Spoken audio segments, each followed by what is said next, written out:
trying to find something. We're trying to find something real quick. Y'all thumbs up the video. Like, share. Remind us all of that good jazz. All of that coming up with the YouTube algorithm.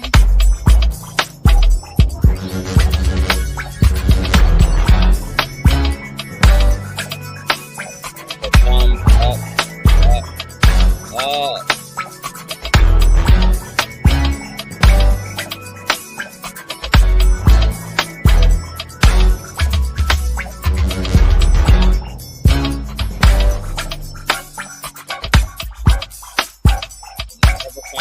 What I need it for. Yeah, some brand real quick. They got it. Y'all thumbs up the video, please.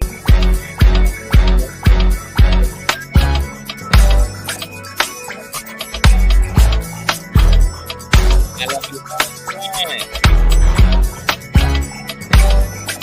Oh,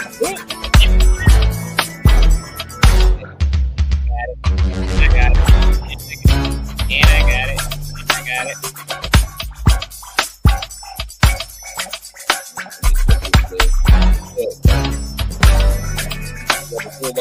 What it do. Happy hump day, baby.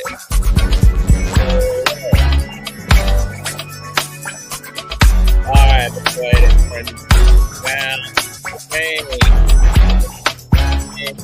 On Conscious Crew. Welcome to another riveting episode of the Consciouztv platform. We're here to break down and debunk and rebuke these vicious, nasty, vile, disgusting, straight from the bowels of hell as lies against Jennifer Hough, the survivor and victor, okay, of the great assault that happened to her at the hands of Nicki Minaj's husband, whom is an individual that she allegedly stole from another woman at the time at a turkey drive. Oh, yes. There's a lot to get into. This video shouldn't be too long because I kind of want to get straight to the point. I don't want to hear nothing about why my intro is so long, especially if you are making those comments in the replay, because you have the liberty, unlike those who are in real time watching, to actually fast forward through the intro.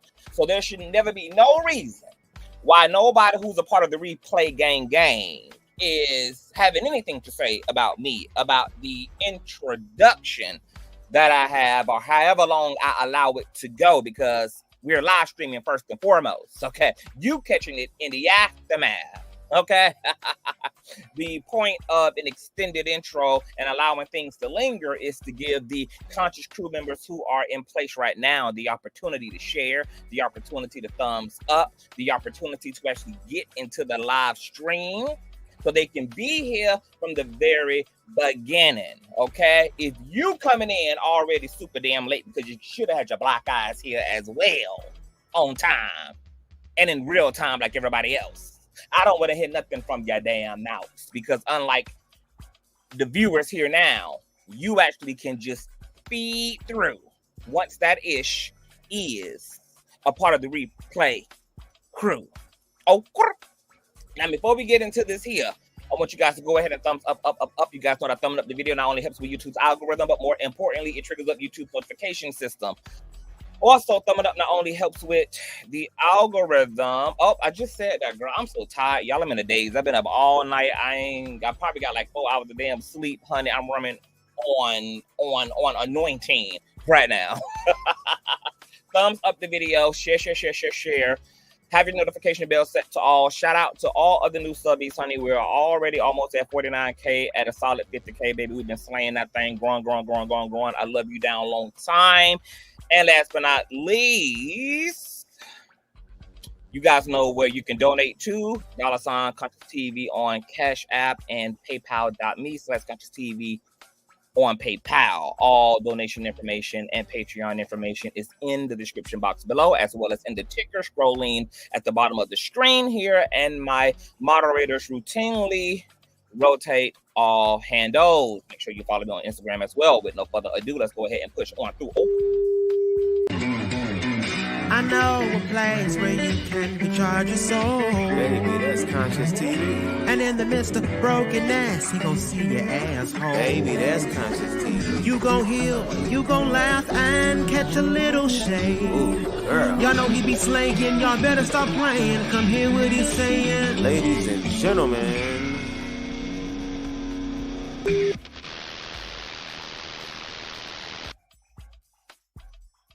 Man, what's going on? There's a lot of y'all in the building. Please continue to thumbs up, you guys. You guys can see as you guys thumbs up, the live stream grows and grows and grows and grows and grows and grows and grows and grows and grows. All right, so please continue to thumbs up. Do not make me pull out torture music and help to motivate you guys unnecessarily. All right. Now, first thing I want to do is I want to shout out my boy Hot Shot Radio, all right, who's in the building, who said shout out to Consciouztv mods and chat. You guys, as I was telling you guys on the community tab and in the previous live stream, Hot Shot Radio and Nosy Ho were the first two influencers and content creators to stand in the gap for Jennifer Hough. They were the first set of content creators to get involved in the story when Jennifer came forward and accused Nicki Minaj and her Turkey Drive ass husband of harassing, menacing, stalking her, strong-arming her, attempting to coerce her into recanting her allegation so that Kenneth could allegedly get off of the SA registry, and they offered her $500K apparently. Lawsuits have been issued from Jennifer to the Petty crew. She currently has a pending lawsuit against Kenneth Petty. It is ongoing. It is still active, and as I reported in my last live stream, Kenneth is evading the discovery period of the mediation or of the litigation, I should say. Okay, he refuses to show up and face off with Jennifer in a crime that he confessed to being found guilty to, coupled with all of the circumstantial and empirical evidence that we have disseminated around the case in our follow-up live stream after I had released the never before seen 1994 interrogation video that is now going viral across all social media platforms: Instagram, TikTok, Facebook, YouTube. I mean, my phone is probably got smoke coming out of it because my phone has been consistently vibrating, honey. Yes, that's something I'm also used to, honey, is things vibrating around here. All right, has been vibrating for the last 48 hours. Also, Media Takeout, the Jasmine brand, Tisha Tales. So many huge content creators, influencers, and blogs have just been given commentary and coverage, and my watermark and my content can be seen everywhere right now. That was not expected to have happened. I didn't really think that far about all of this. I was just really focused on my presentation and making sure that you guys understood what was happening. So for all of this to be transpiring is really incredible. All right, so shout out to everybody. Shout out also to the blogs who are on Nicki Minaj's payroll, honey, who are afraid to touch this because they rather be able to have a clout chasing ass transactional relationship to her than to piss her off and have one more celebrity who will not be fucking with their content. All right. Baby, I know times are hard, honey. So blogs, hey, do what y'all got to do, honey. Y'all ain't trying to fuck up y'all paper and fuck up y'all situation, even though you're gonna bust hell wide open. Okay, because the universe is all about truth and justice and morality and virtue. All right. So please, once again, shout out to Nosy Ho Live and shout out to Hot Shot Radio. Both of these influencers have been through a lot as a result of standing in the gap for Jennifer. Both of them have been through their fair share of stalking and harassment themselves. Nosy Ho, you guys know, was sued under the guise of calling Nicki Minaj a cokehead, which is something that Nicki represented herself as in her own music for 2 decades, which really was a lawsuit that was about suppressing Nosy Ho's voice, who started the Surviving Petties movement, all right? Which is why if you look into the lawsuit, the stipulations in a lawsuit that was about Nosy calling Nicki a cokehead has prohibitions and barriers imposed against Nosy to keep her from speaking about Kenneth Petty. Now, what the hell Kenneth Petty got to do with a defamation suit about her being an alleged cokehead? So you see, it was clever dealing there. All right. So shout out to Nosy. Shout out to Hot Shot Radio. I shared our Hot Shots live stream last night. He also reviewed the interrogation video. He also produced some of the content that we're going to be referencing here today. So shout out to Hot Shot Radio. Subscribe to him on YouTube. Subscribe to him and follow him on Twitter as well at the Hot Shot Back Up. Okay, Hot Shot Radio Back Up on Twitter. All right. Also follow NosyHoLive.com because she still has all of her interviews up, okay, with Jennifer and everything that has been transpiring since. All right. Whoa. There's a lot going on, girl. I got a lot going on. Now, what we're going to do here, let me turn down this old nasty piece. Y'all know I'm working, baby, so y'all better show the king love. Show the king love and thumbs upping. Show the king love and subscribing. Show the king love and sharing. Show the king love by getting in these hoes' comment sections wherever they are on social media. If they have not given the king credit, but you see the king's big ass logo right there on a content creator screen, let them hoes know to give the king all due respect. All right. What we're going to do here is we're going to go through the vicious lies told against Jennifer over the course of the past 3-4 years, practically ever since Nicki has been married to Kenneth. All right. Also, someone had asked me earlier in a previous live stream if Nicki was in fact truly married to Kenneth. I'm going to answer that question here today as well at the end of this live stream. So you guys make sure that you guys stay tuned to the end. We're going to answer the question of whether Nicki is in fact legally married to Kenneth Petty, because you guys know that a marriage license had not been able to be produced. Okay, we're going to talk about it. Let me get this situated here. So as stated, the conversation around Kenneth Petty's 1994 grape conviction has begun as a result of his 1994 interrogation video about assaulting Jennifer Hough has resurfaced. Recent dramas regarding Jennifer's current lawsuit against Kenneth and Nicki for harassment and stalking, along with Kenneth attempting to sue the state of New York, all in recent years, have led me to doing more deep dives into the role Nicki Minaj played in smearing the reputation of Jennifer Hough in an attempt to protect a man that, once again, she allegedly stole from another influencer, Redbone, at a Christmas turkey drive.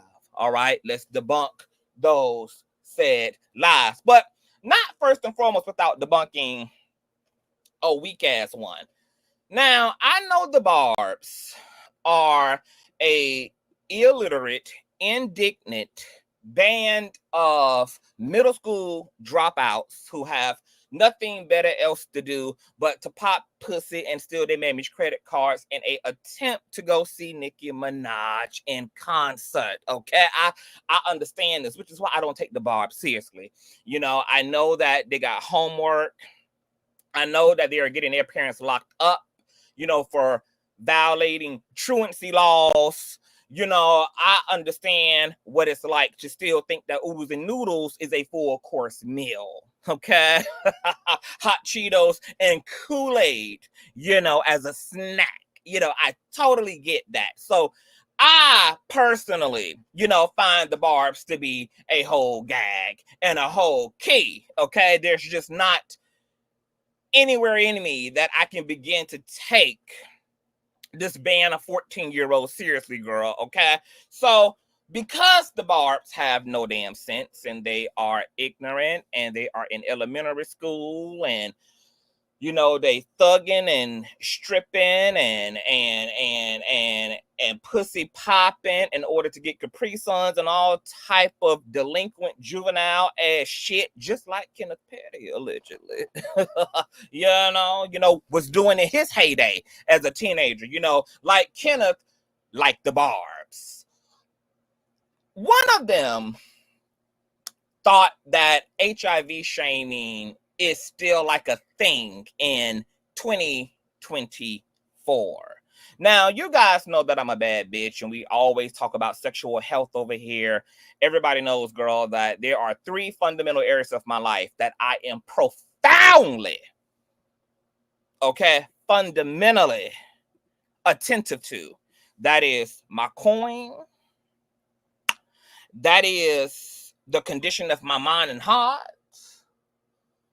And that is my motherfucking health, bitch, okay? Because when you are a professional bad bitch, you can't afford to have a bumpy ass and a bumpy dick. And you can't afford, girl, to just be, okay? Looking like Nicki Minaj before her botched double BBL surgeries, okay? You just can't afford to do that, all right?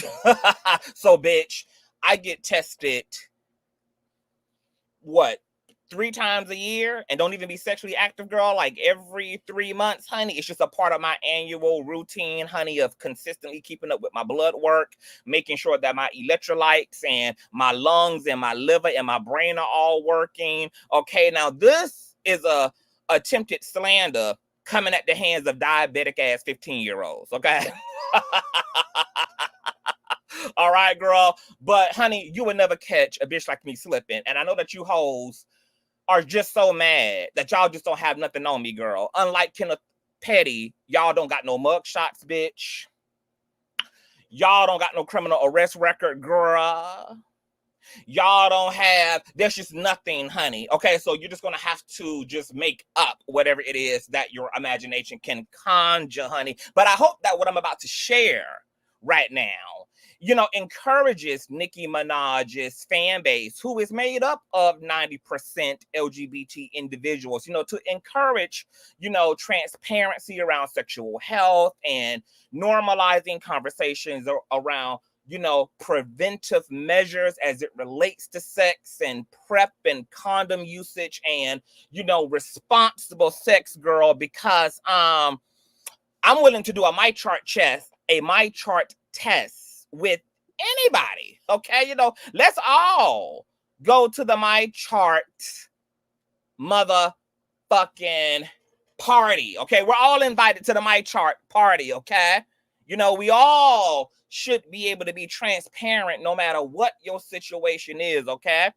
Because as we can see here, okay, from my March 25th, 2024 HIV screening, which was done 3 days after another bastic, half-dead, synthetic wig-wearing, washed-up church blogger put out a rumor that I was HIV positive, and this bitch don't know my pussy from a can of paint on the wall. So luckily, I had a routine doctor's appointment scheduled. That's all. This rumor has come right on time, girl. So 3 days after a bitch put that rumor out loud and then had other people echoing that rumor, I pooched my ass right on down to my doctor's appointment accordingly, got my blood work done and, checked my titties for lumps and everything else, baby. And I kindly and professionally asked for an HIV test. And guess what? That combo screening test resulted in, bitch. Oop! it resulted in a non-reactive. Hold on, let me move this shit out the way. A non-reactive, baby. Uh-huh. Hold on, girl. We can go into the actual My Chart database, baby. Okay, hold on. Let me type in my password and things. Oh, damn, you gotta text my phone to get in here and shit again. Hold on, let's go, honey, because I want y'all to see the full throttle, baby. Because God don't play about me, bitch. He might not give a fuck about you, girl, but he damn sure never plays about me. Okay. All right, hold on. You know, we got to educate these 15-year-olds, girl. All right. Shout out to Nosy Ho in the building, honey. I'm going to get to them comments after we get past this first educational segment. Shout out to Nosy Ho and Hot Shot Radio in the building. Make sure y'all subscribe to my ninjas, honey. The baddest bloggers on the motherfucking internet, honey. In digital media. All right. Girl. Yes, baby. Y'all can consult my doctor and everything, girl. Let me pull this up, honey. Let me make sure, honey. Make sure. All right, here we go, honey. Yes, this is the actual login screen, girl. I want y'all to see the whole thing, honey. Okay. My doctor also put an old nasty piece of note in there along with my negative results. Okay. Non-reactive, as you guys can see here to the bottom right. Okay. Non-reactive. Non-reactive, to the bottom left. All right, here my doctor says, Davion, your cholesterol, electrolytes, and kidney function all look great. No need to make any changes at this time, because you know a bitch is vegan, honey, so you know everything is vibrating high. Oh, and guess what the note also says? Your HIV and Hep C screening tests were also negative, as of course they're going to be, baby. This pussy smell like water hole. Okay. Now, what I think is deplorable is that in 2024, girl, where there is a trillion conversations happening around HIV prevention and HIV stigma, that there are still low vibrational assholes who even think that HIV is even a read, honey. Okay, HIV positive people who are taking care of themselves and on their meds, or even have used Dr. Sebi's holistic methods in order to cure themselves entirely, are living full, healthy lives. Then science went forward and produced something called PrEP, which also allows people who are non-HIV positive to have unprotected sex without risk of HIV being transferred to them. It also allows HIV positive people who enjoy unprotected sex to have unprotected sex without transferring the virus to their partners. Now, y'all see these infomercials every damn day. There is no reason that anybody should be uninformed about HIV and how HIV works and how HIV medication work, when my mentor was out here being called HIV positive and having AIDS, but kept producing his HIV results, which were negative.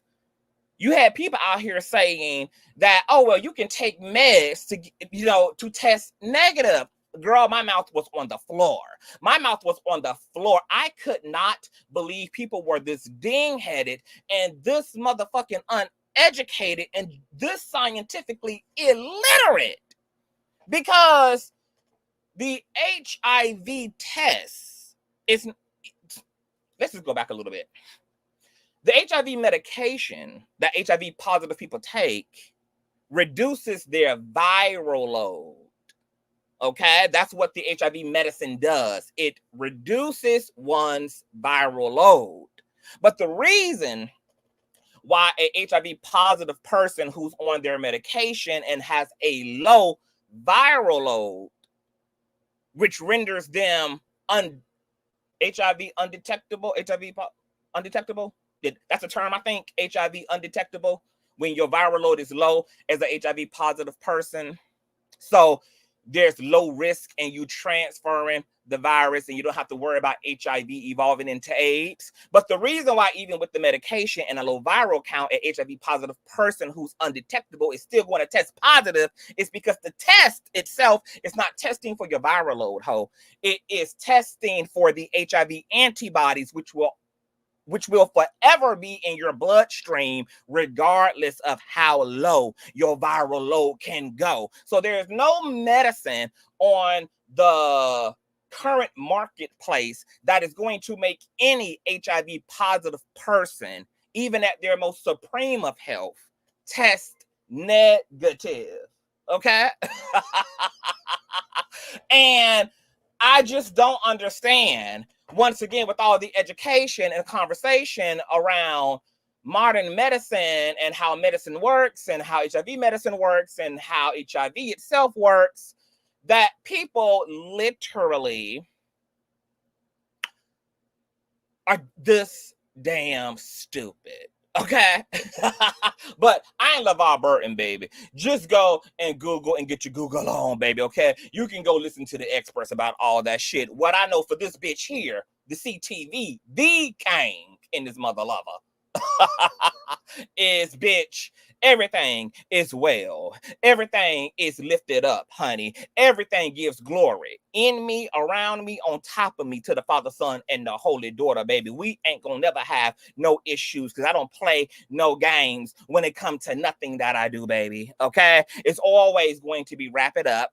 And when I don't want to wrap it up, it's always going to be, girl, where is the black and white? Where is the motherfucking paperwork, girl? Okay, it's always going to be on being responsible and very intentional. Okay, because see, I'm clear about the fact that God requires me specifically to have the highest bill of health because I'm here to put my foot on you hoes' necks for an entire century. Okay?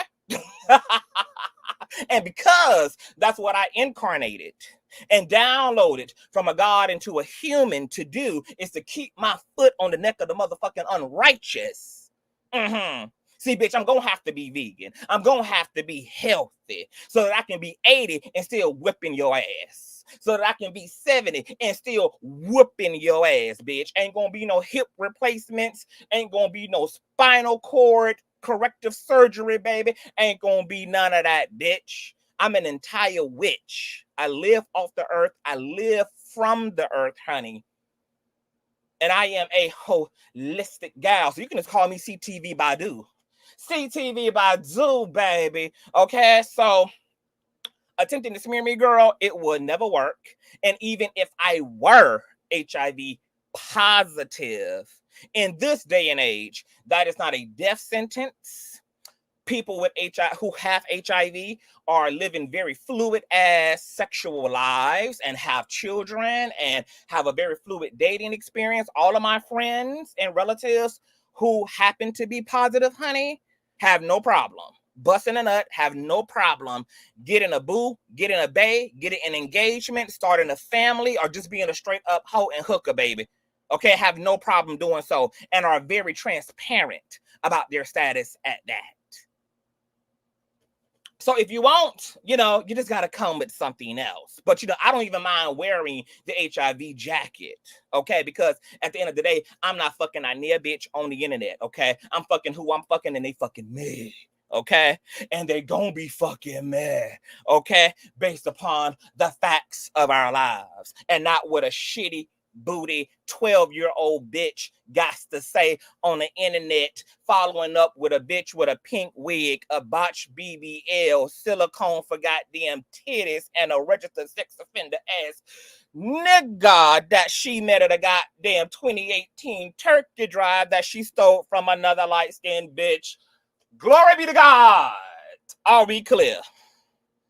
Are we clear? So shout out to the HIV positive people out here in the world, girl, taking care of yourselves. Y'all not allowing HIV to keep y'all down. Shout out to the HIV negative folk, honey, who out here living their best life, honey. Just shout out to everybody. No matter which way your ass is on the side of HIV, girl, positive or motherfucking negative, baby. Everybody living their best damn lives on both sides. Okay? Now I think We can move it along. We can move it along. Because, as a caveat, you know, ain't Nicki, see, why y'all so busy in my motherfucking blood work? Why y'all so busy in my motherfucking veins, ho? Ain't Nicki had just told you hoes 2 days ago, bitch, to worry about y'all goddamn GED and high school diploma, ho? Ain't this what's Nicki just on Twitter, girl, letting you Barbie ass underage hoes know that y'all need to go worry about your what, Nicki? Education, boo. See, when you minding grown folks' motherfucking business, bitch, and you outside of your educational range, you outside of your intellectual range, you outside of your academia range, you outside of your common sense range, okay? You off the porch, girl, okay? Where you were supposed to be, because that's where your parents' orders were to keep you at, honey. Okay, you get reminded by the queen herself, by your cult leader herself, bitch, to stay in what, Nicki? A child's place, bitch, and worry about your motherfucking education, ho.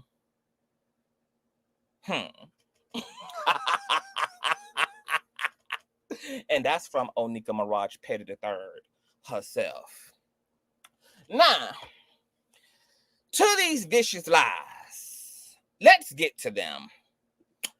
So, first thing I want to do is I want to play you guys a Queen Radio clip courtesy of Hot Shot Radio's backup Twitter page. Make sure you guys follow him on Twitter, where Nicki Minaj disseminated her first set of lies. We're going to go through the lies she told on Queen Radio about Jennifer and the lies she told on Instagram about Jennifer and Kenneth's age, their relationship. So on Queen Radio, well, hold on. Before we get to them, girl, let's get to just Nicki and Kenneth. Nicki was on Queen Radio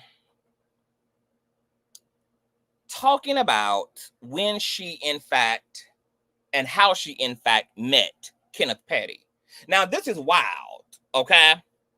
Because Nicki, going through her Kenneth Petty origin story, said that she was dating another guy. That Hot Shot let us know name is Aaron. His nickname is Tweety, okay? Was dating this guy named Aaron.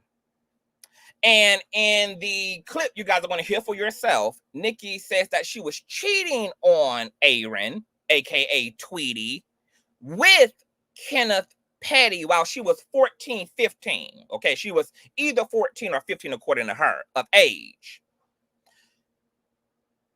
First and foremost,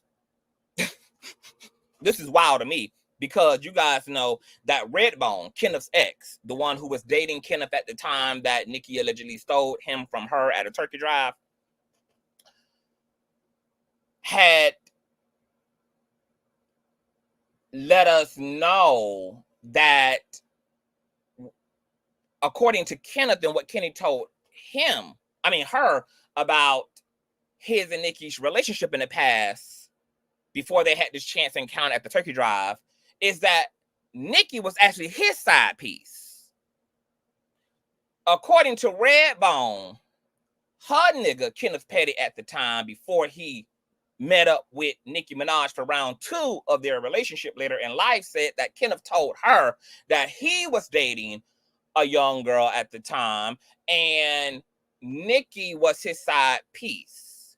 And she had alleged that Kenneth ended up putting hands, feet, and paws and elbows on Nicki ass because Nicki tried to out their affair to his then girlfriend, and that he had knocked Nicki ass underneath a car, had beat her ass as a result of exposing their affair. What's crazy about that is we find out, according to Nicki Minaj's narrative that you guys are about to listen to, is that Kenneth was also her side piece. So put 2 and 2 together, both of these people were cheating on their current partners as young people with one another. Okay, so I guess you do get a full-on sandwich when you put one half and another half together, girl, and then you got ham and cheese. Okay, so she goes on to say that she was 15, 14, 15 at the time that she started her intimate relationship to Kenneth Petty while cheating on her then boyfriend, Aaron, also known as Tweety. And the problem with this, well, let me let you all listen to this clip for yourself, actually. There are some devastating issues with this. Okay, and y'all know I gotta share screens and stuff, so just keep your brains, keep continuity, honey. I need y'all to maintain continuity. Check out this clip courtesy of Hot Shot Radio's Twitter page. They was asking me, where did you fit in the picture of my love life? Like, where did you come about? Because they're like, oh, whoa, this timeline is starting to overlap. So,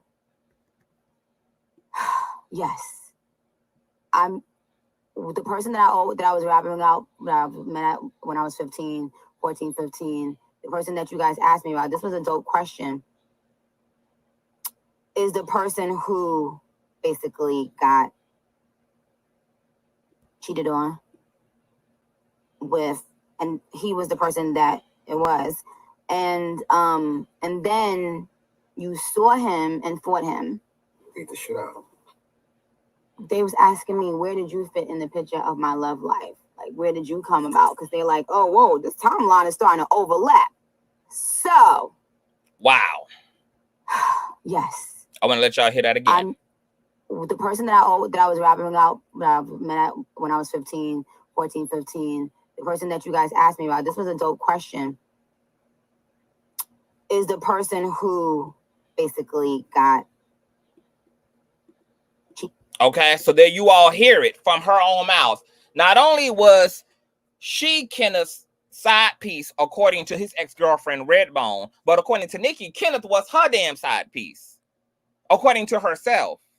And that they all are so dysfunctional and low vibrational that him as the side piece actually felt he was so entitled to Nicki, even though she was choosing a whole other dude exclusively over him and only giving him the leftovers.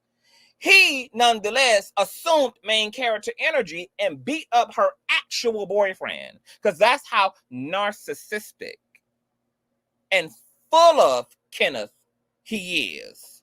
Now, the diabolical issue with Nicki's timeline is that, as you guys heard her say, she was 14, 15 years of age, which actually would have made Kenneth 18 years old if she was 14, and it would have made him 19 years old if she was 15. Okay? The current ages of Kenneth and Nicki. Where my stuff at? Okay? Is that Nicki is 41. Kenneth is 45. They're 4.5 years apart. So at 14, he would have been 18. At 15, he would have been 19. The problem with both Kenneth's ages at the time is that, for one, this would have been humanly impossible for them to be high school sweethearts who began their relationship while she was 14 and 15, because Kenneth would have already been in prison serving time for raping Jennifer. So Nicki just flat out lied about the timeline, which means that she actually had to be younger than 14 and 15 when she started cheating on her then boyfriend, according to her, with Kenneth. Kenneth was sentenced for the crime he committed against. He was arrested and sentenced while he was 16 years of age. he would have been long gone. The second issue with both of those ages, even if we were to take Nicki's claim factually, is that she would have been considered a minor at 14 and 15, with them having a 4.5-year age difference and being the older one, because guess what the age of consent is in the state of New York? It's 17. So according to Nicki's on timeline, baby, we ain't putting no words in her mouth. We using these people's crimes, these people's interrogation, these people's testimonies to debunk their own selves. So if you are to take her timeline seriously, by her own admission, Kenneth was actually SAing her at the time of their entanglement, according to the state law, that any sensual contact between them would have been considered a actual crime. And it also could not have been, once again, humanly possible to even have happened at the ages that Nicki is claiming at 14 or 15, because once again, Kenneth would have already been incarcerated, serving his 4.5-year sentence in prison for raping a 16-year-old Jennifer Hough. Stop playing with me. Now, this is some deep shit. How both of these people are pathologically lying against the facts of their life. The facts. So the question becomes, why the hell is Nicki Minaj lying? Shout out to the 700 folk in the building. Y'all thumbs up. Mods, stress, them thumbing up. I would hate to have to interrupt the flow of the show, you know, just to put on torture music to get y'all the thumbs up accordingly. But y'all see the Kane got here working, and I know we ain't got no weird ass hoes over here.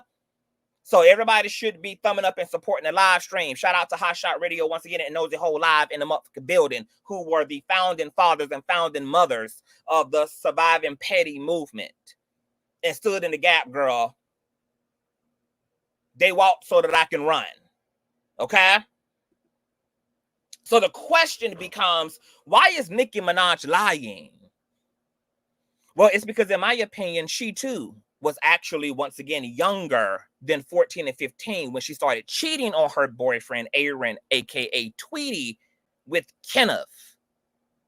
Because it could not have been, and I'm going to continue to reiterate it, possible that they met each other when she was older. They didn't meet after the fact, according to her, before he was incarcerated. But it couldn't have been when she was 14 or 15. Even though she claims they went to high school together. That would have been factually impossible.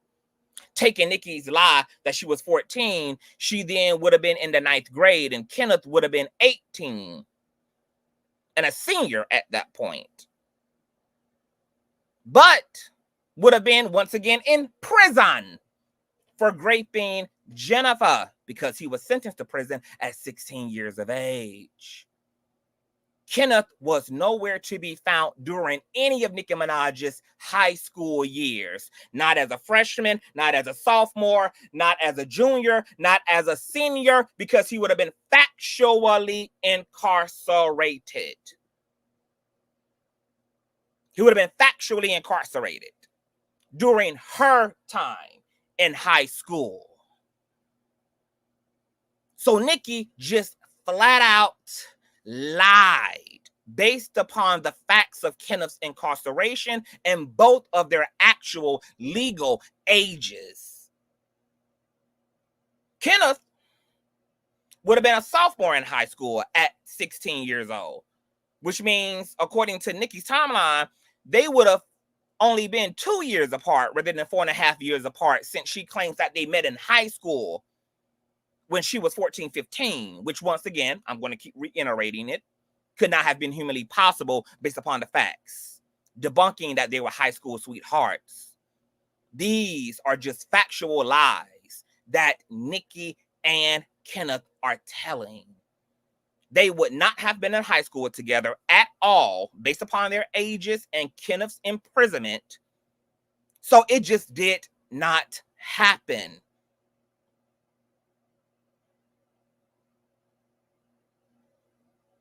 Nicki would have actually had to be a middle schooler once again when she started dealing with Kenneth Petty.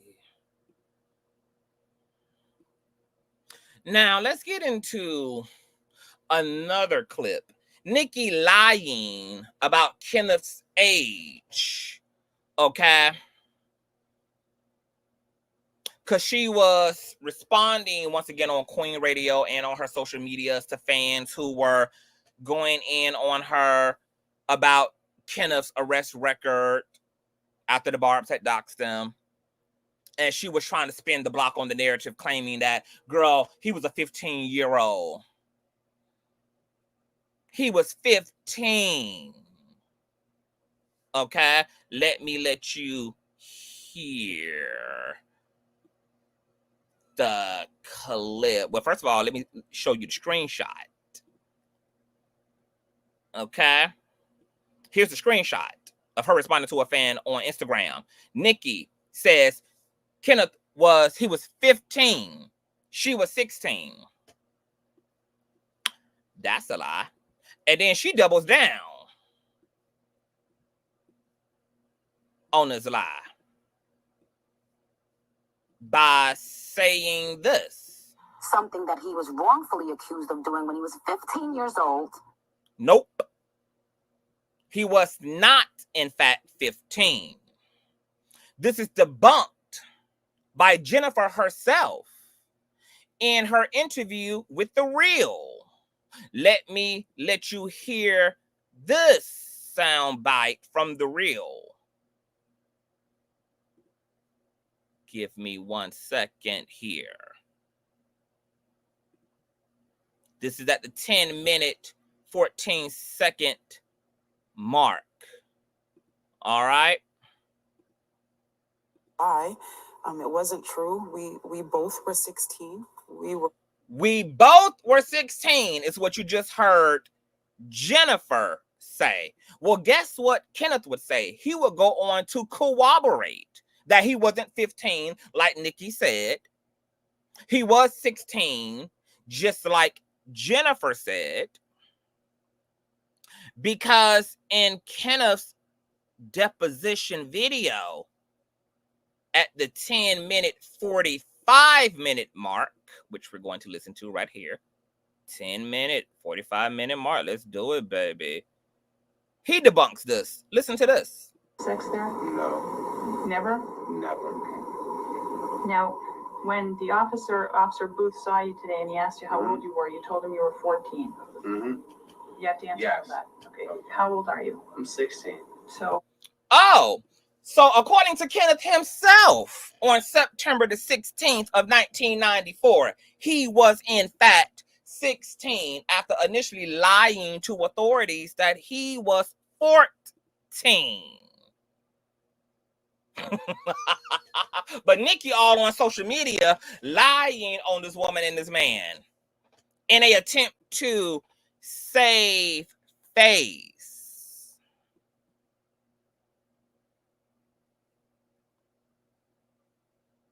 So she's not only lying about her age at the time that she met Kenneth, she's also lying about his age to deflect from the crime itself, which actually has nothing to do with age, because rape and sexual assault is just that, no matter if it's an adult or at the hands of a juvenile. The offense is defined by the act, not the age. So what in the fuck is Nicki Minaj even fucking talking about by implying that he was 15 years old, that he was a teenager, as if SA is defined based upon age more so than it is by action? What is this goofy tomato head ass bitch talking about? What is she talking about? Just lying. Her narrative ain't even consistent or in alignment with her ninja's narrative, with her ninja's truth. Both the victim and the villain corroborate the fact that he was in fact 16.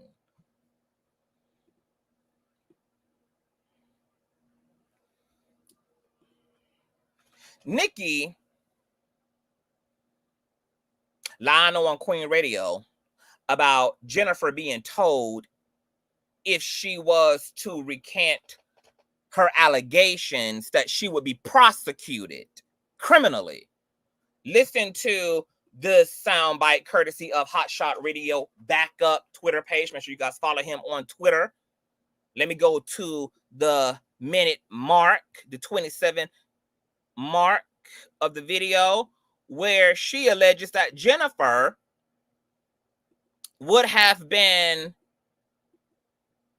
criminally prosecuted if she had recanted her allegations, and that's why she didn't recant them. Recant these statements. She was told that she would go to jail for 90 days, allegedly, if she recants the statement. Let me let y'all listen to this again. Statements. She was told that she would go to jail for 90 days, allegedly, if she recants the statement. Another motherfucking lie, okay? Debunked by Jennifer herself. Listen to what Jennifer said directly about that claim. What's the right? Did they say if you recant your story, you're going to go to jail? No.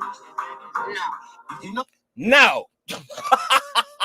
Did they ever tell you that if you recant your statement, that you would in fact go to jail? No, no, no, no, no. Once again, y'all can go over to nosyholelive.com for all receipts. Y'all can go over to Hotshot Radio's YouTube page for all interviews and said receipts. This is just false. It's false for two reasons. For one, his conviction was based upon his pathological lying to authorities. Jennifer's grape kit results, which I have here, we're going to show, along with the forensics findings from his damn draws on the day of, coupled with Jennifer's statement that no such thing happened. Matter of fact, Jennifer could have recanted all she wanted to. The state already had enough evidence from his lying, which could be proven and debunked by the facts of the case. Kenneth's fate was sealed, signed, and delivered. He's lucky he was even offered a goddamn plea deal and admission for just going ahead and not wasting the DA's time by trying to plead innocent to something that he was going to be found factually guilty of before a grand jury. So he went on ahead and surrendered as he should have before the facts of the case, as he should have, because it was in his best interest to do so considering the facts.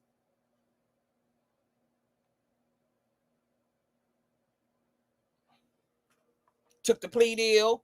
The charge was from grape to attempted grape, and he did his 4.5-year bid, along with having to register as an SAer for the rest of his motherfucking life.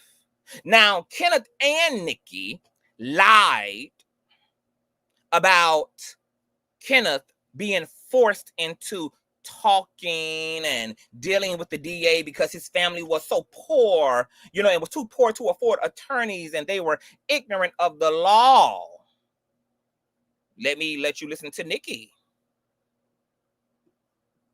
Cop a plea for Kenneth with the poor black family narrative. taken advantage of. Something that he was wrongfully accused of doing when he was 15 years old.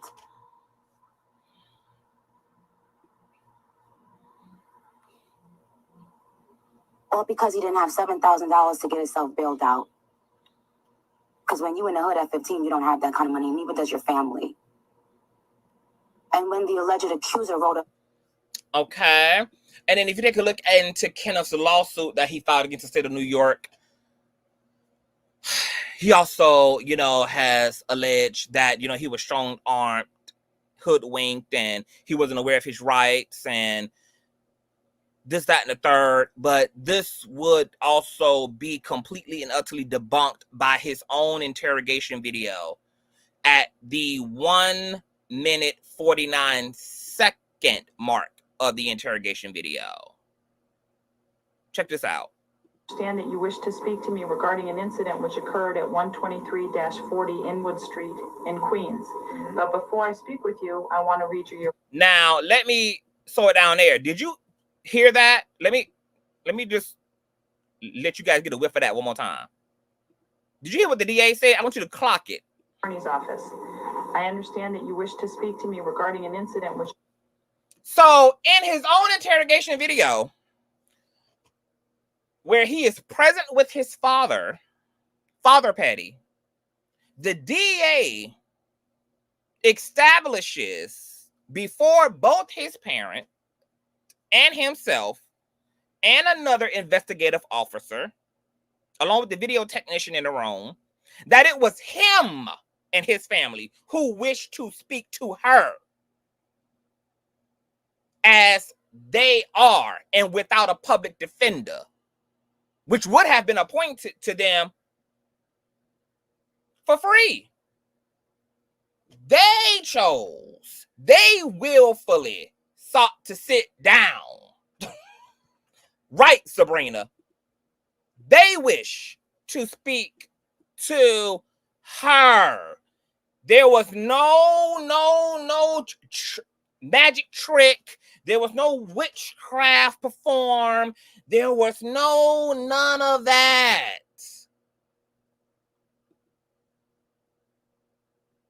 And you guys remember why I told y'all that they did that.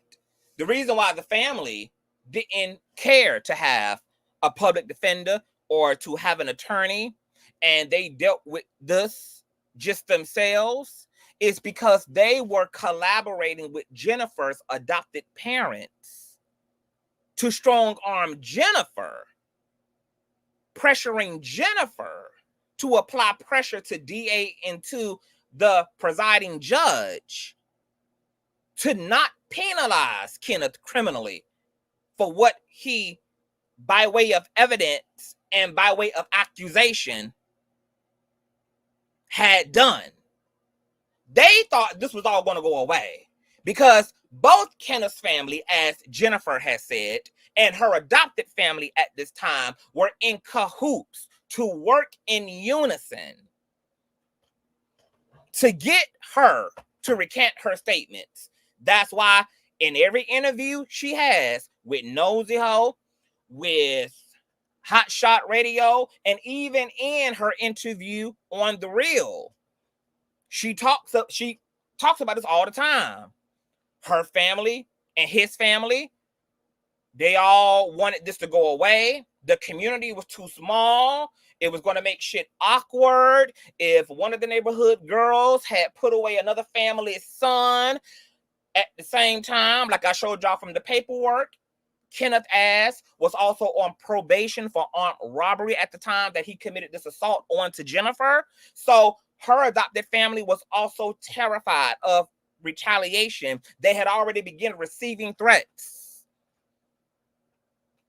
from whomever the gang members he was affiliated with at the time.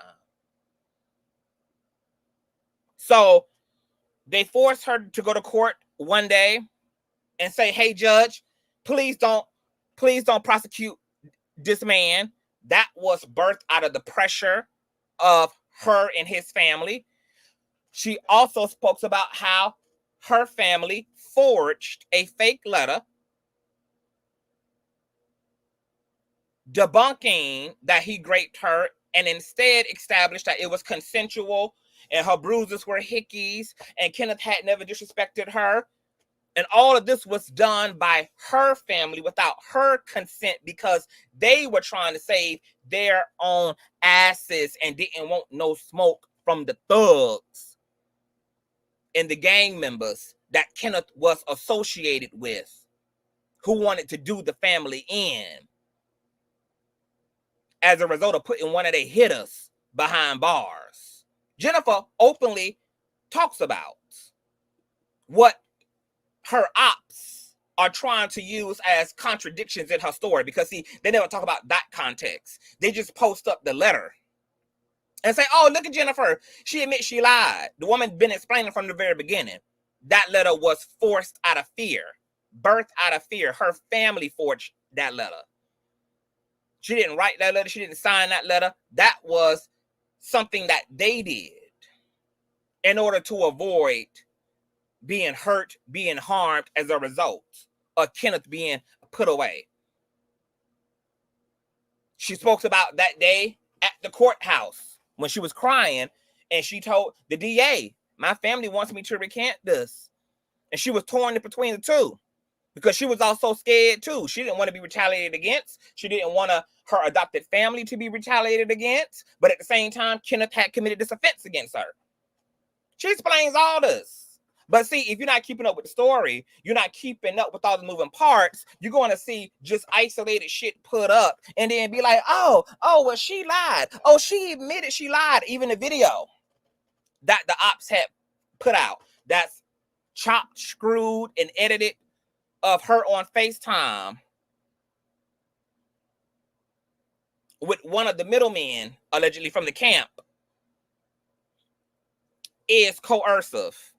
Because what they did was take Jennifer explaining what I just explained to y'all, and they edited that together to make it look like Jennifer was on FaceTime saying, yeah, I never really wanted to do this, when when that conversation happened as a result of her explaining to the person she was talking to what mindset she was in and what her family was doing.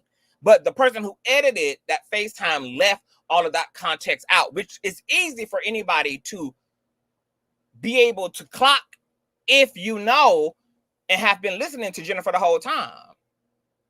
Everybody who has been following the story and following her telling the story over and over and over and over again knows exactly what she was talking about. The only people who would have been misinformed and who would have felt for the banana peel, who would have felt for the damn okie dokie, would have been those who were just only listening sometimes and kind of listening and kind of keeping up with what was going on, but not really keeping up and just hearing shit here and there.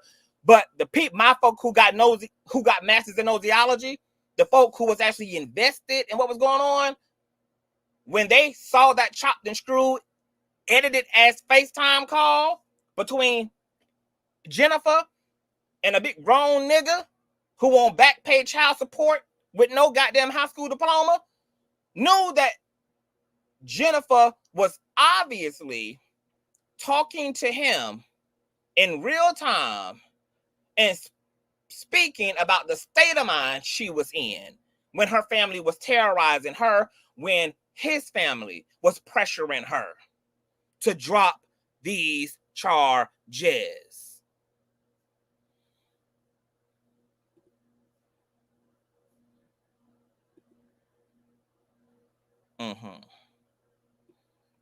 Now, Kenneth lied about not having his parents nor any adults around to guide him during these incriminating interrogations. This is why the interrogation video was so explosive, as I titled it, The Factual Lies That Got Kenneth Petty as Convicted. Because what the interrogation video in broad daylight established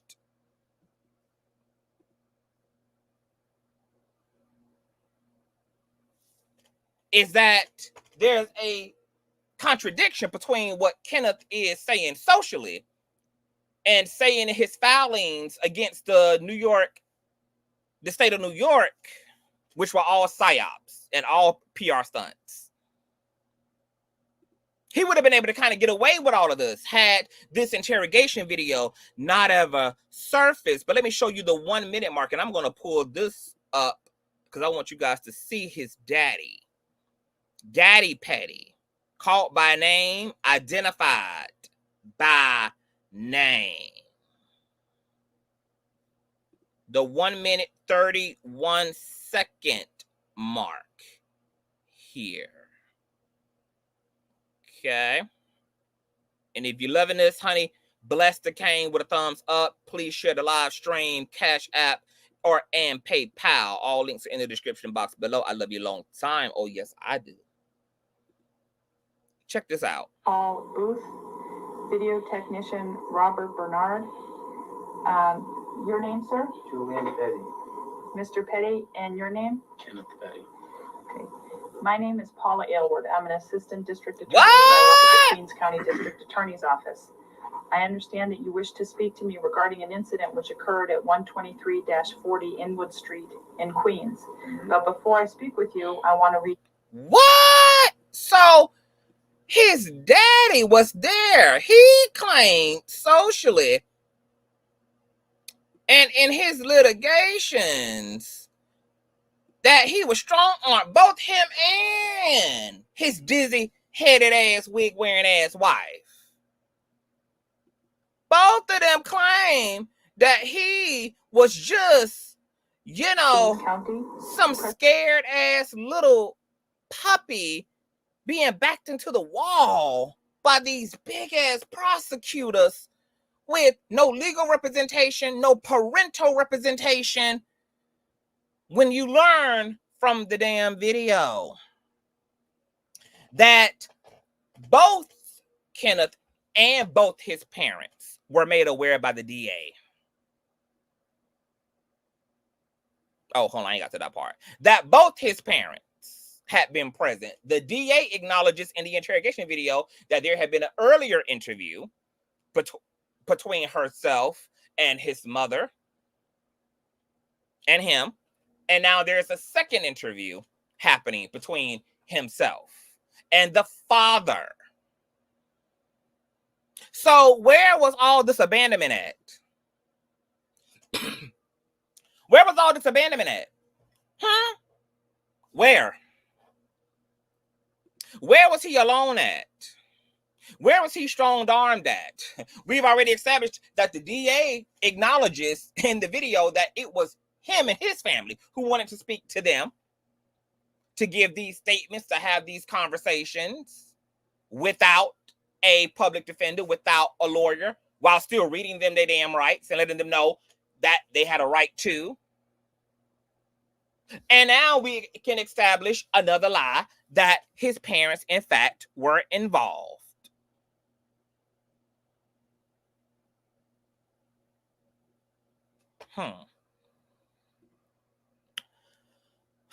Now, he claimed during the trial that him and his family were subjected, okay, to an illegal search of his home. But this is also debunked by his own admission in his interrogation video at the 13-minute mark, the 13:31. 13:31, where you at, baby? Where you at, baby? Let's do the 13:31 mark, baby. Now, you recall before when your mother was still here. When your mother was still here. She gave you a form, a consent form to go into the house and to look for certain properties. Yes. Do you recall that? Yes. All right. And do you remember reading this and signing your name at the bottom? Yes. And is this your signature over here? Yes. Okay. And do you recall your mother reading it and signing her name over here? Yes. Okay. Can you get this, Bob? Yeah, can you get that? Zoom in on that, baby. Oh, okay, it's a little blurry. It's okay. Because I got it right here in full on black and white. Oh, yes, I do. I got the actual consent form right here. I sure do. There it is, baby. In Kenneth's own handwriting. I, Kenneth Petty, do hereby give consent to members of the New York City Police Department and members of the Queens County District Office to enter into the premises located at etc. and specifically as well as to enter into my bedroom located within the premises to search for various items and possible instrumentalities of crime which occurred on September the 16th of 1994 within that premises. Gives his John Hancock. DA lets his ass know, hey, do you understand what paperwork you're looking at? You know, the one that your mom also signed. She signed a consent form. You signed a consent form. Yes. Okay? Because in the transcripts from the actual trial, his attorneys were just throwing anything they could against the wall, even if it was shit that could be factually debunked by claiming that there was an illegal search of the home. Nope, they had the verbal and the written consent of both Kenneth and his mama, or whoever his guardian, his mother, to do so. Just lies, the lies.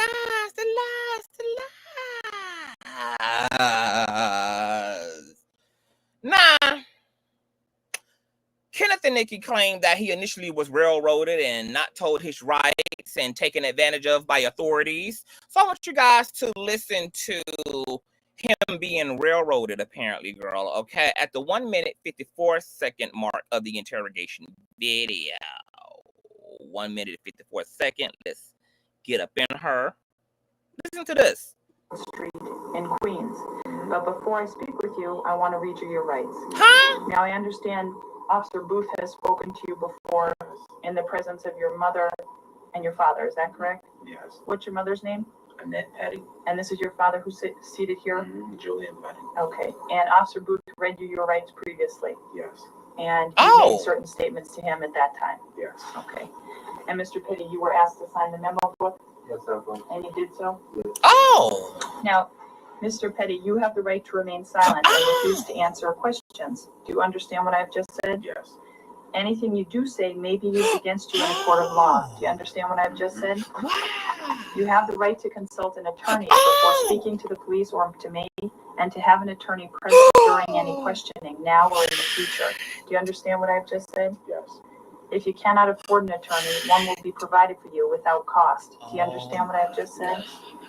If you do not have an attorney available, you have the right to remain silent until you have an opportunity to consult with one. Do you understand what I've just said? Yeah. Oh my God. Now that you've been advised of your rights, are you willing to talk to me and to answer questions? Yes. Wow! So fully, completely, and utterly educated and informed about his constitutional rights to not speak, to not give any statement outside of the presence of legal representation, that you are by law entitled to one, and to seeking one and having one. Rights were established before him, before his father, and everybody understood exactly what they were doing. As Fawn from Harlem says, it's all on video.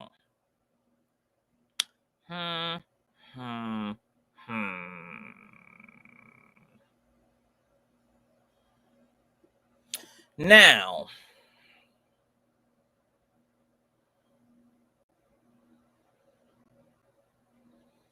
where am I? Hold on, I think I done. Let me make sure I ain't skipping nothing. I want to make sure I get it all out, baby. Okay, yes. Now, this proved that him and his parents were made aware by the DA of their right to representation and attorney, and they willfully forfeited an attorney and proceeded with the interviews and investigations. Okay, you know, he was not some lonely kid trapped at a precinct by big bad prosecutors once again. All right. Now, him and his parents were also aware of their constitutional rights. And then we get to him also lying to the DA about what Jennifer was wearing. Just lying. Nosy Ho says, like I said, I can sit back and be quiet and not mention anything. I laid the foundation for years. I can rest, baby. Nosy Ho, baby says she can rest in her coffin, baby. She can rest in her witch's lair, girl. She could just sit back, baby. Because who gonna sue who? Baby, you know, Nosy can sit back, baby. Okay? And get her best living on in Peru and Brazil and Japan and shit, girl. Because as I established to y'all, the lawsuit against Nosy was completely baseless from the beginning because Nosy had already did what was supposed to be done for Jennifer. So the movement was going to echo on, even if they could put a muzzle, could put a Band-Aid on Nosy's mouth. See, what they forgot is that Nosy don't stand alone. She created a movement. So this lawsuit that was supposed to be about Nicki being a cokehead was actually, in fact, you know, 2 years too late. Because the movement, which now houses thousands, possibly hundreds of thousands of people, are already in rotation.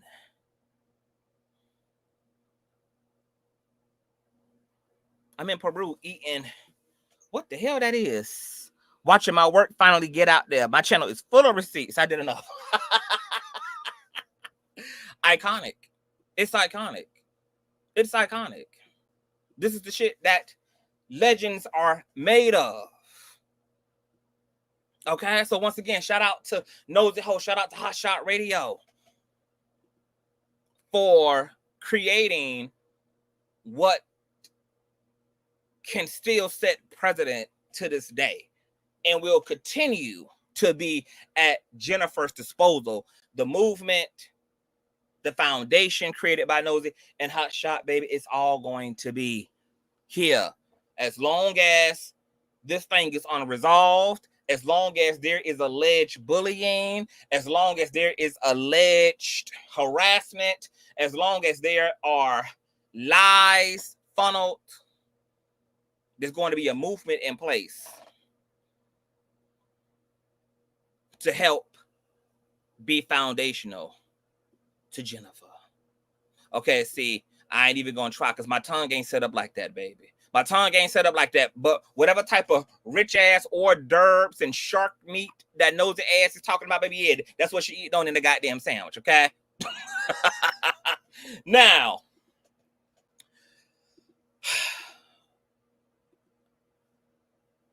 we're almost at the completion of this.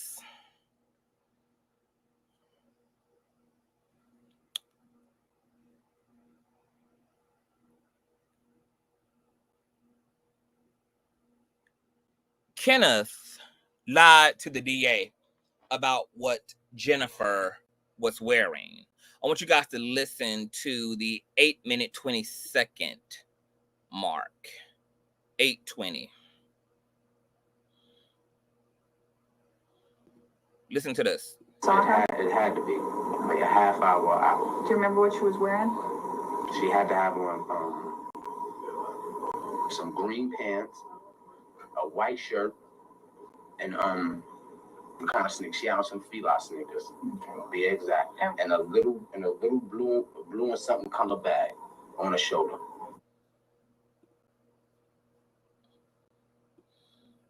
Okay, a white tee and some what again? Little blue and something color bag. She had to have on some green pants, a white shirt. Green pants and a white shirt. But remember, all this went down on one day. Jennifer went from his shack directly to school authorities, who then put her into the hands of authorities. And they began questioning, they began taking pictures, they began etc. All this on the same day. What does this look like to you? These are the forensic photos taken of Jennifer the day of.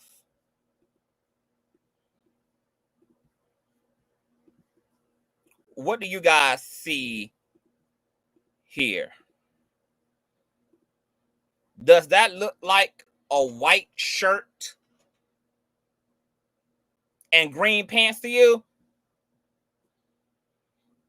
This actually is a striped polo shirt that is blue, baby blue, navy blue with white and red stripes. And she's actually in green, she's actually in blue jeans, as you can see here. Blue jeans. Where is the white shirt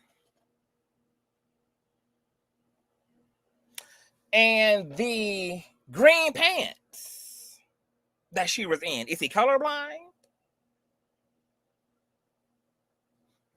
These also are the bruises from him pinching her side while he was attempting to rip her pants open. He would pinch, and you can see his little finger. You can see the imprint of his fingers in her side. That's how severe this man was pinching her. You can see his little fingertips here, squeezing into this girl's side in order to get her to remove her hands, which you were using to clench the buttons to her jeans together to keep him from out of her. Could you imagine somebody grabbing you with that much force that they leave literal hand and fingerprints engraved into your flesh? And you got people out here talking about this was consensual.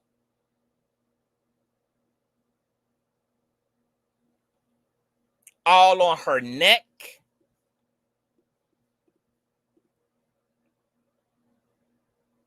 Bruising.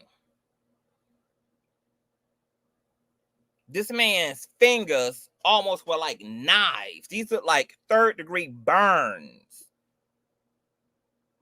Because that's how severe the choking and the grabbing and the squeezing was. So he lies about what she was even wearing. This boy, according to the interrogation video, lied to the authorities about his age, told the police he was 14 when he was in fact 15.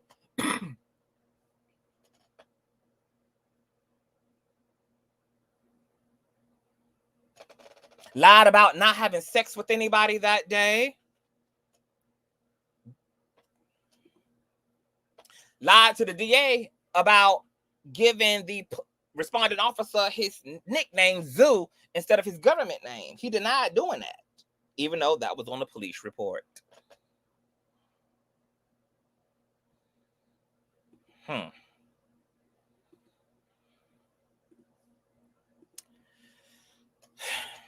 Now, what we're going to get to is the grape kit results. and what it establishes.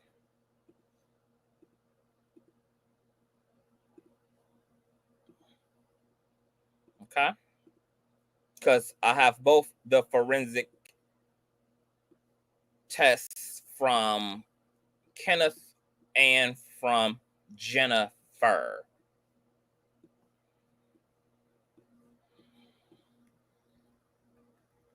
This would be the item seized.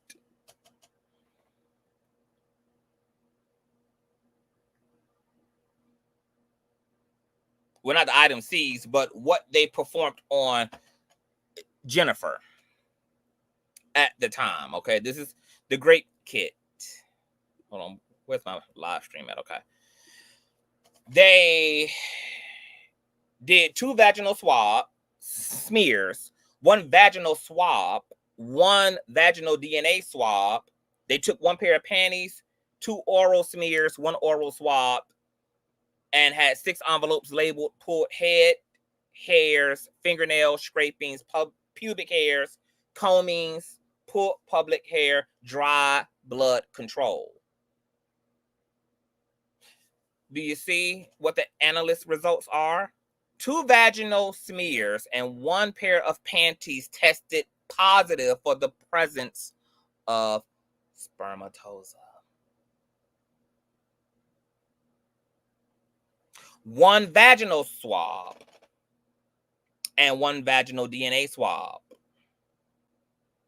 All items listed. Those were not analyzed.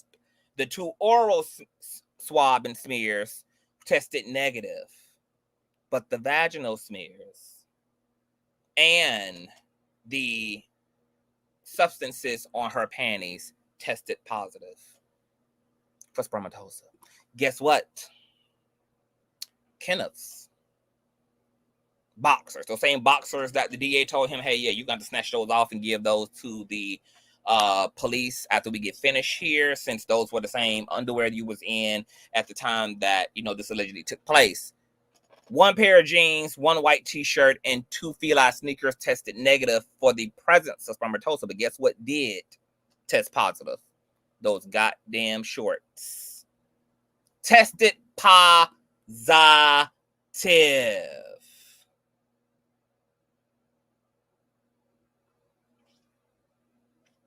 But Kenneth told the DA he had not had XCX with nobody. Not her. And had not had SCX with any person. Just lied. And like I told y'all before, the DA is a lot like IRS. Baby, once they're asking you questions, it's because they already have the answers. They're just giving you an opportunity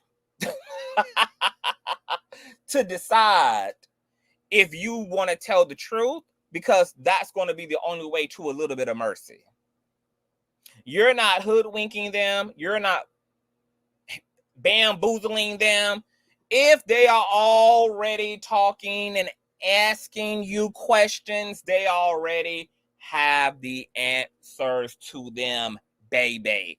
Once again, for the dumbass heathens, because one just commented on my video a few hours ago and said, let me read y'all this. I should have pulled it up.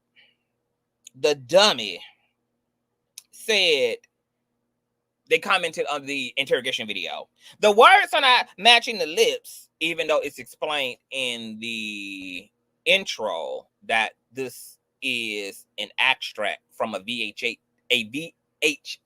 tape to digital media. That's why the audio is out of sync.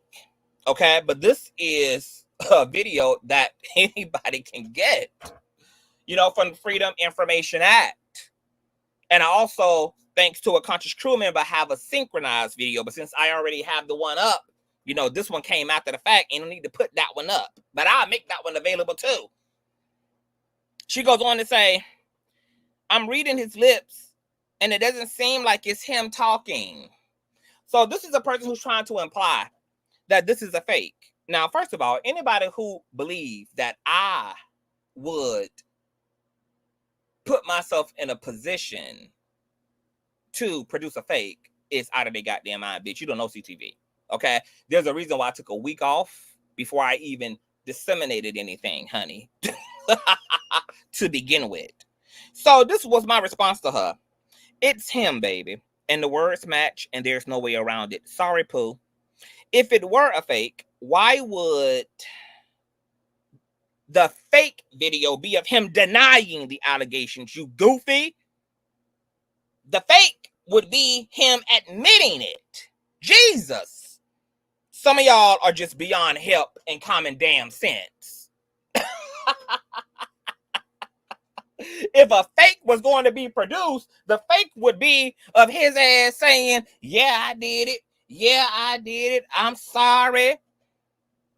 I'm guilty as charged. Why in the hell would a fake video be of him pleading innocent and not guilty? Are you okay? Girl, I tell y'all, some of the stupidity be so offensive. I just have to block people. I can't even, I be feeling like it's dangerous for me to be even in proximity to stupidity.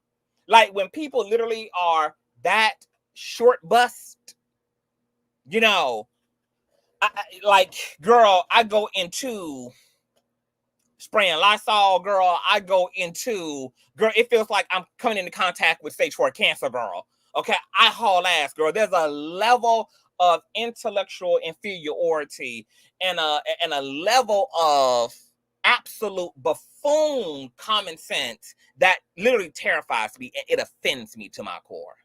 And I have to moonwalk my ass away, bitch. Like, I have to get you actually away from me by any means necessary, even if it means unto death. That's how much of an adverse reaction I have to a lack of common sense and to a lack of intellectual fortitude.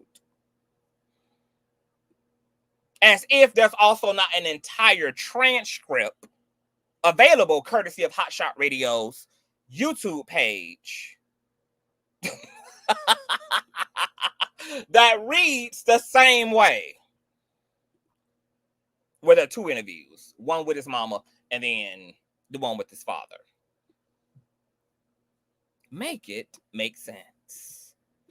Now, both Jennifer and Kenneth's great kit results is what establishes, it establishes this, that Jennifer, in fact, was afflicted that morning, which is correlated by her account and description of a house and a bedroom that Kenneth told the DA Jennifer had never even been in at all.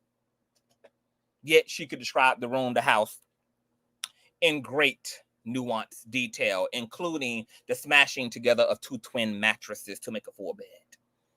It establishes that Kenneth lied when he told the DA that he did not have sex with Jennifer, nor anyone for that matter.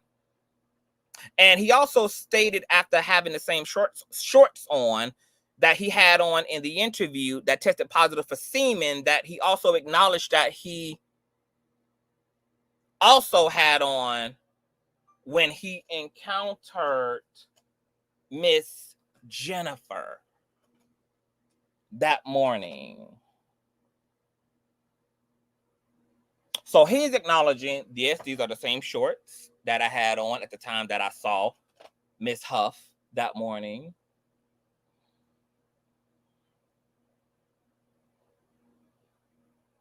It corroborates Jennifer's account that she made more than just passing hey and bye with this boy that morning, which he denies there being any. So then why is your semen on her genitals, sir?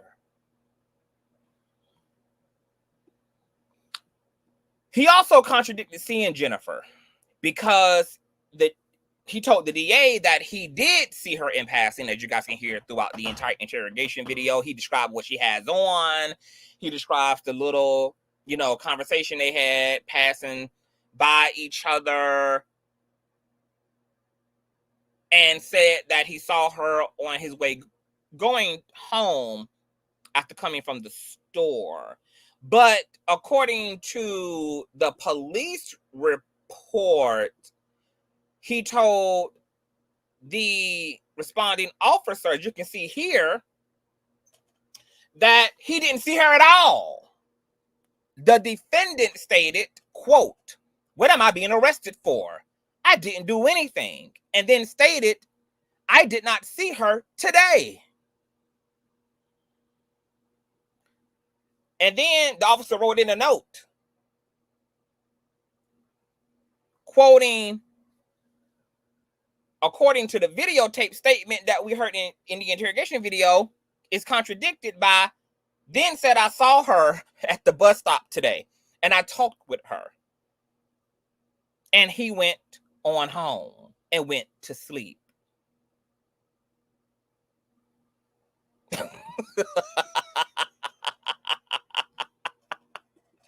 So this man is given a full on, he's in an interrogation. He already came out of the gate lying about his age, lied to the DA about giving the responding officer his nickname Zoo, which who the hell could have made that up off the top of their head? He would have had to told them that. Nobody can make this. The officer is not Cleo, baby. But then continues to lie even while attempting to tell somewhat of the truth. Oh, yeah, I saw her. Didn't know that the DA already had the original police report and the original statements made upon arresting him, where he denies even seeing her at all. "I never saw her." Who's Pedro, Sabrina? Y'all gotta fill me in. Like, I don't know who Pedro is. I don't know what the context is. So, y'all gotta really like talk, and don't talk like in coded, encrypted ways. Like, explain to me, like, who is Pedro? What is his relevance to the situation? He deleted things where, because I don't know who Pedro is. But according to Sabrina, Pedro just deleted everything he posted on Jennifer. Oh, Pedro is a barb. Okay, so yeah, I damn sure don't know any of them loose booty assholes by name. Wow. Pedro just deleted everything he posted on Jennifer. Wow.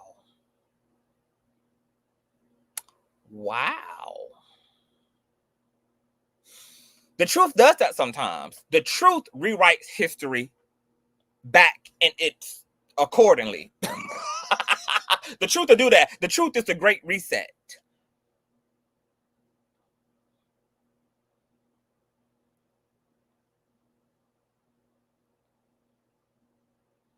Teresa says a paid barb, allegedly. Y'all send me links. Send me links to this Pedro person. Send me links. Send me the links. I like to be fully informed. So,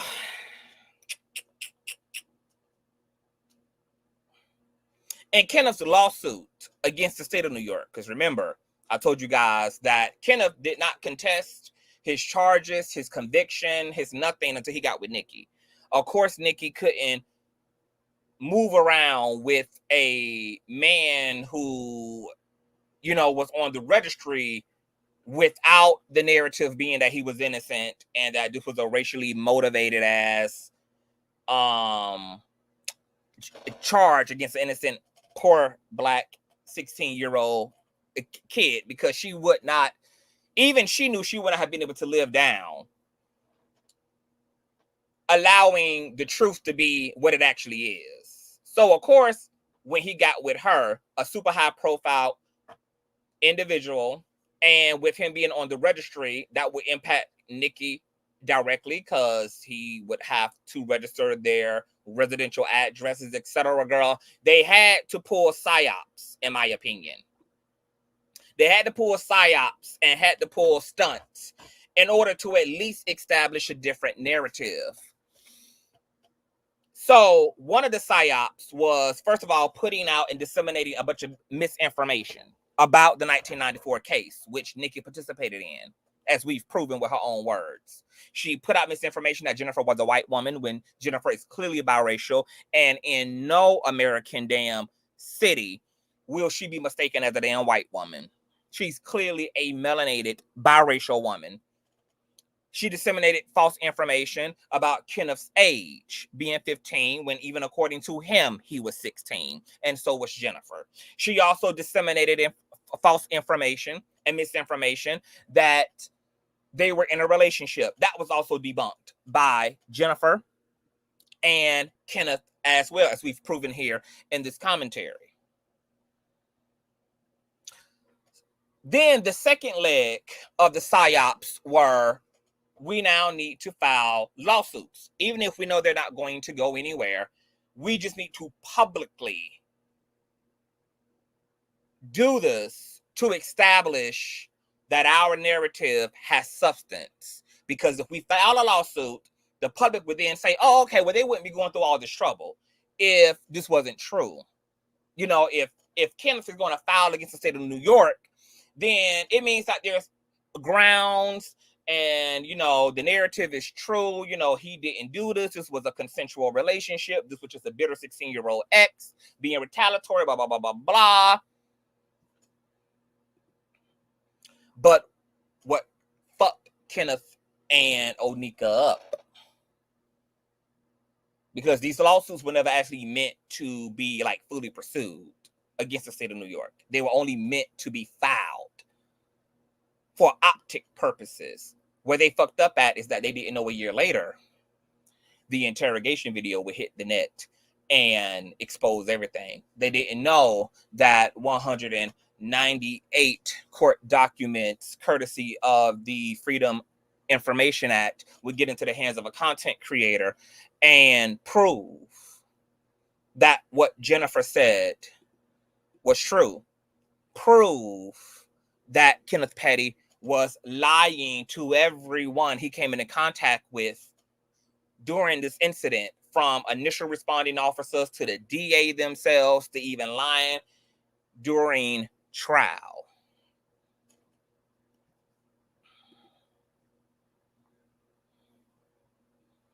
In Kenneth Petty's lawsuit against the state of New York, he claimed that he was made aware, that he was not made aware of a 2004 hearing that was set for him to appeal, having to register as an SAer. Well, this was debunked by the actual transcripts from the court hearing themselves.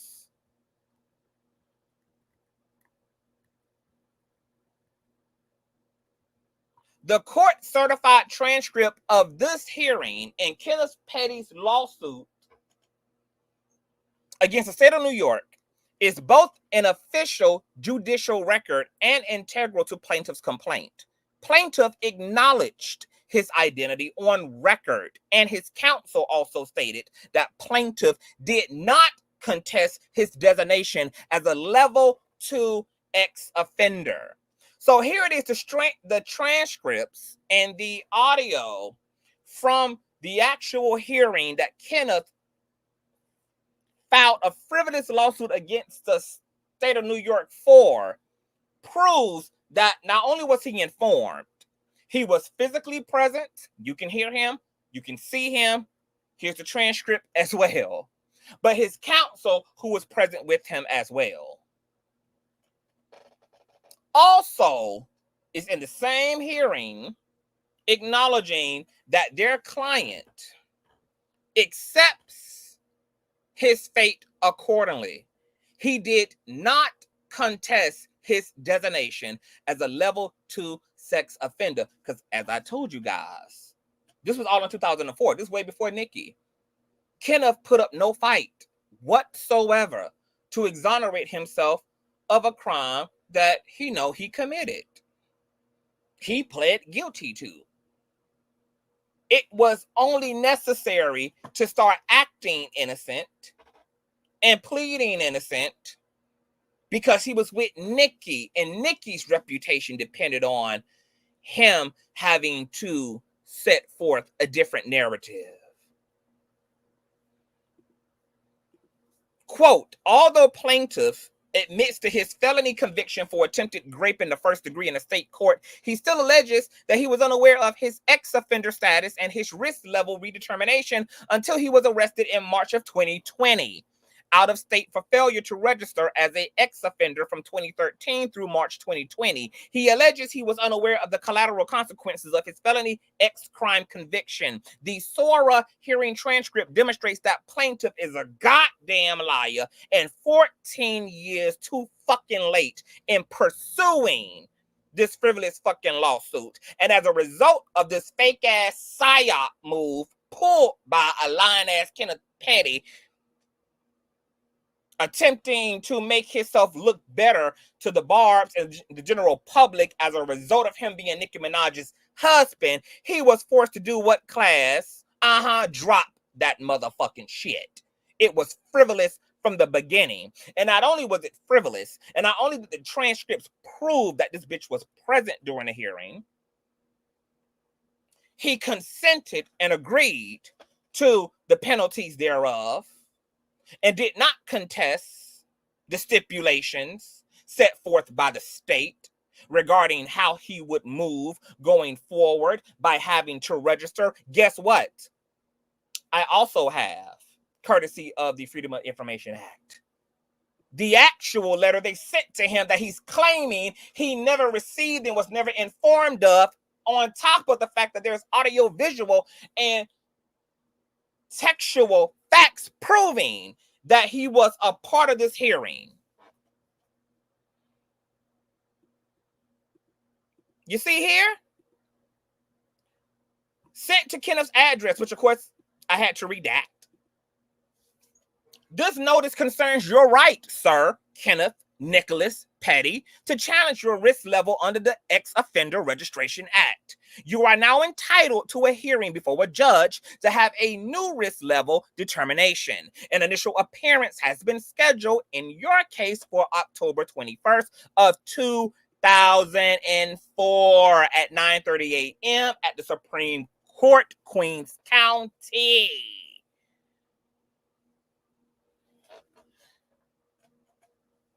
This man showed up to the hearing that he's lying about never being informed about. Got there, didn't even contest, because it is what it is. He would have been wasting his time contesting to begin with, because there's nothing that support Kenneth's innocence as it relates to the 1994 assault against Jennifer Hough. But on top of that, they sent letters to him.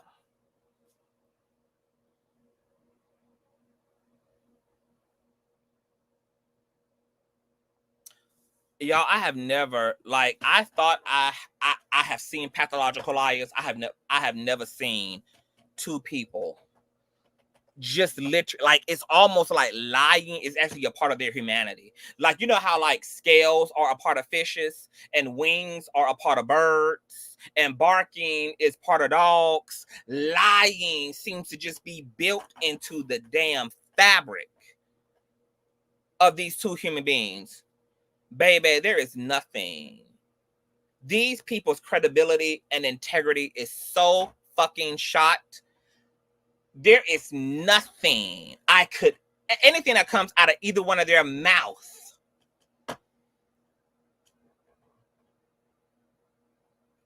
I could never in my life believe. It would have to be supported by fact. It could never, they could never have the benefit of just being believed based upon what they fucking say. I've never seen something so wicked. I've never seen something so diabolical. I have never seen something so coercive and abusive and sick in my life. The level of fucking lying and manipulation, and then the weaponization of one's celebrity and one's platform against a woman who was living in silence, and you chose as a bitch who took a bitch nigga from another bitch at a turkey drive to talk about this woman's narrative when you could have just fucked your registered sex offender ass nigga in peace without ever making Jennifer a part of your fucking conversation. For this bitch to put Jennifer's name in her mouth and then disseminate Jennifer's truth and narrative falsely out unto millions of immature, disturbed ass, loose coochie ass, motherfucking illiterate ass minors.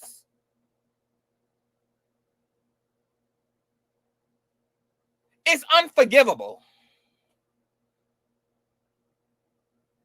To put a woman who was living in hiding, living in private, living in secret, and to draw her out of hiding because you need it.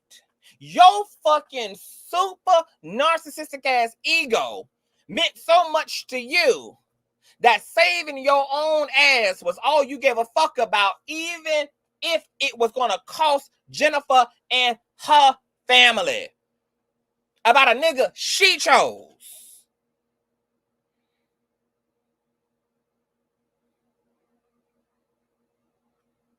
This is sickening. They stalked this woman, gang stalked this woman. Jennifer has alleged that people have showed up to her children when they were out partying, showed up to her home. This woman has had to relocate several times. This woman has to relive all of this because a super freaky grandma wanted to steal a registered sex offender from another bitch on Christmas out of all days, bitch. Now that is a gift that keeps on giving.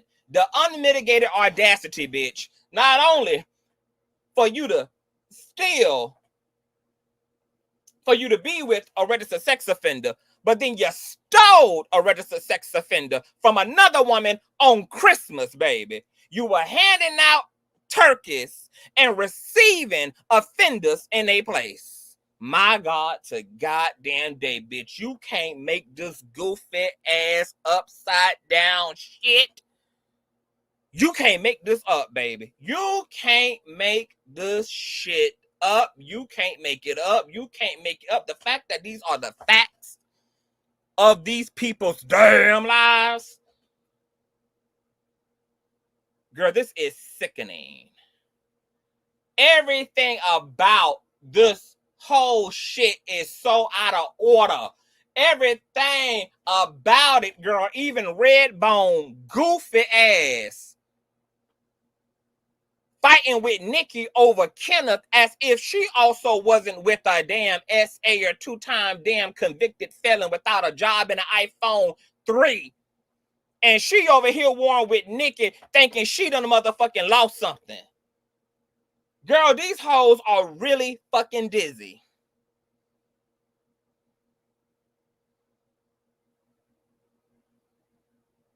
But then for Redbone to end up damn near unalived and brutally assaulted in her own apartment following exposing Kenneth's text messages where he is admitting that he's only using Nicki for a bag. And then Jennifer Hough comes forward talking about goons being put on her. There's too much of a consistency. There's too much of an irony. There's too much of a coincidence here, bitch. And you don't get this many coincidences without shit being intentional.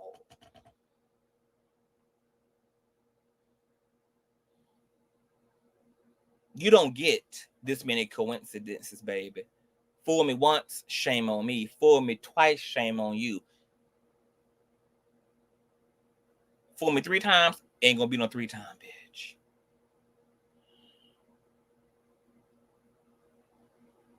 Shout out to Chanel from the Virgin Islands. Hey, y'all. You know, I've been kind of passive on the chat because I had to stay focused on my commentary. Y'all know, like, when we get into a flow, honey, it's like being a preacher in the pulpit, honey. You know, I be having to stay on task.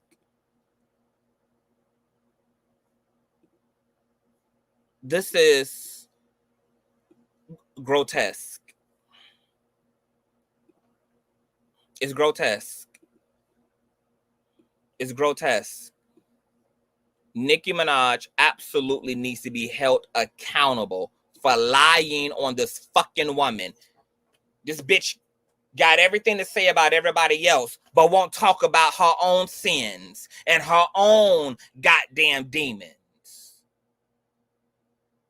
You went out here and getting shit started with Cardi, with Lotto, with Megan. Bitch, how about use the same microphone and the same bravado to be a motherfucking woman and take to your platform and you and your sorry ass nigga apologize for lying, willfully, intentionally lying on this fucking woman. And that ain't according to us, bitch. That's according to y'all's own words.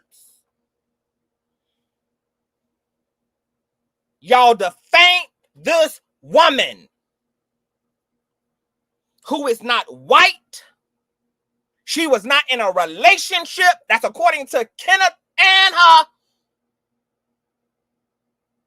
And your nigga spent his entire 48 hours lying to authorities.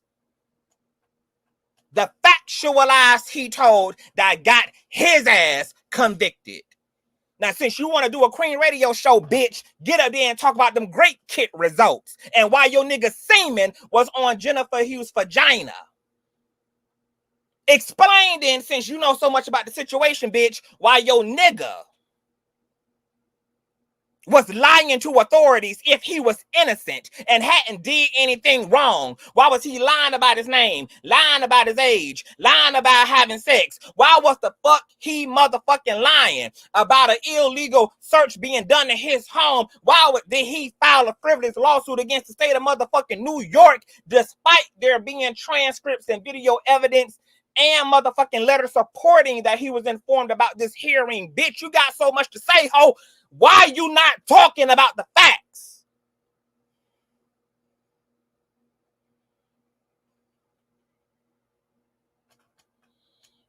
That's why you and that nigga will never get no motherfucking respect and be a laughing stock unto the media, unto the entertainment space, unto the general motherfucking public.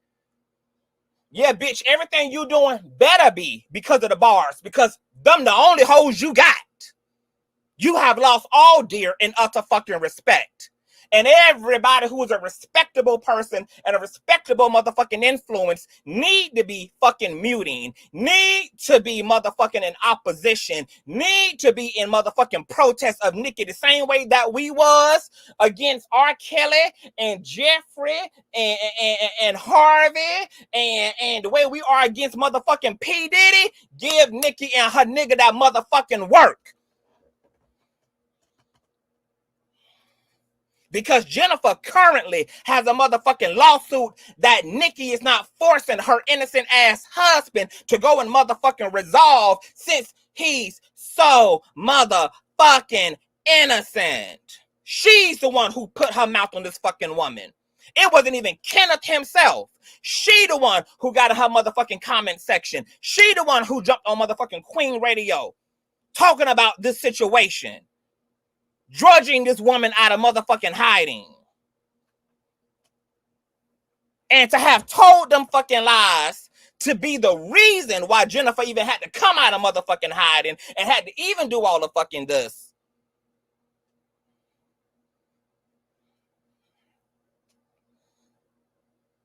And to still act dizzy and dumb.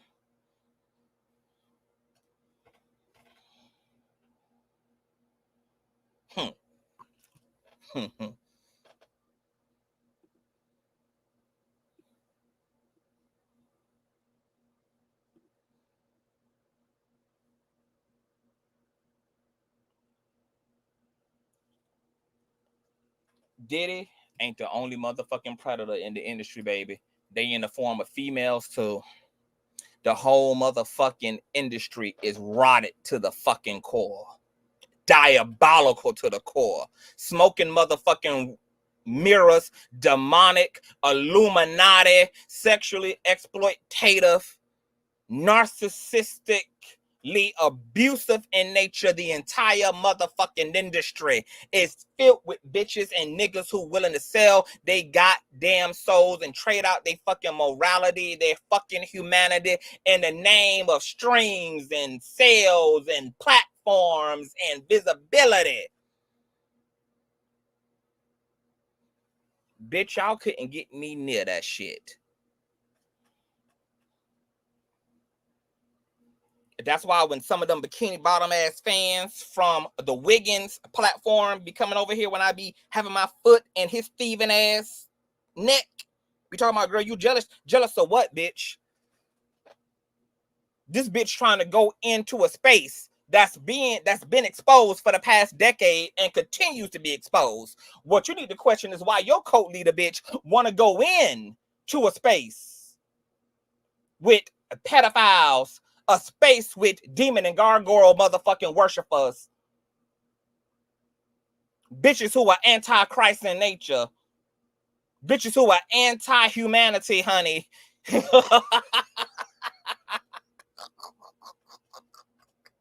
Girl, as talented and charismatic and as interesting and as great as what I'm doing, in a different world, I would have been in Hollywood because that's where I make sense at. But bitch, you could not pay me to be a part of that motherfucking world, girl. The secrets I would have to keep, the things that I would have to sit back and allow, the person that I would have to be willing to be in order to sit elbow to elbow, in order to pooch through. Girl, fuck that industry and fuck any bitch trying to get in it. Bitch, I'll take my chances on me.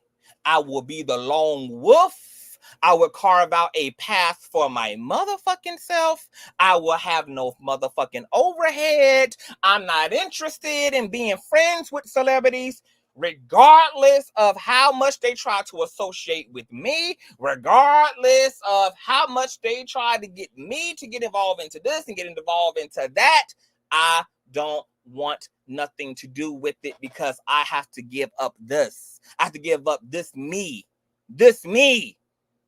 Bitch, I came into the earth to speak truth to power. Bitch, you hoes can say I have HIV. You hoes can call me a prostitute. You hoes can say I sell my ass. I don't give a fuck what you raggedy bitches say, bitch. My foot is on your fucking necks until the end of the age, ho. Bitch, I am battle-proof tested. In the words of your cult leader, bitch. Saying another bitch is my op offends me. I would against machines. And what else? Bitch, battle-proof tested. You hoes ain't got shit on me. That ain't a shit you motherfucking hoes can do about it. And you punk ass, pussy ass hoes look weak, bitch, trying to get my motherfucking interrogation taken down because you didn't realize, first of all, bitch, how social media works. And two, you didn't realize you were fucking with a bitch who know what the fuck they doing and have contact, girl. So soon as that video went down, as a result of false flagging, bitch, I got it put right back up 15 minutes later, and you gotta live with it. You hoes will be better off moving the fuck around, bitch, and just getting the fuck out my way. Because, bitch, you can't get in front of me. You can't get beside me, and you can't get in front of me, bitch. The only place for you is behind me.